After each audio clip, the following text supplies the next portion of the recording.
Cerimonia di premiazione, 100 metri rana, categoria ragazzi femmine, consegna sempre le medaglie l'assessore allo sport del comune di Treviso Silvia Nizzetto, consegna la medaglia di bronzo per il suo terzo posto per i colori del team Veneto col tempo di 1:18:39 a Irene Costa.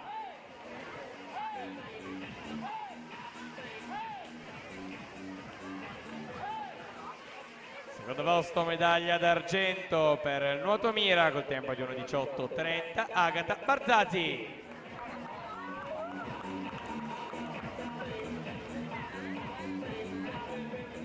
Primo posto vince la medaglia d'oro con il tempo di 1:16:96 per i colori dell'Antares nuoto Gaia Maragno. Ringraziamo dunque l'assessore allo sport del comune di Treviso Silvia Nizzetto per aver consegnato le medaglie. Proseguiamo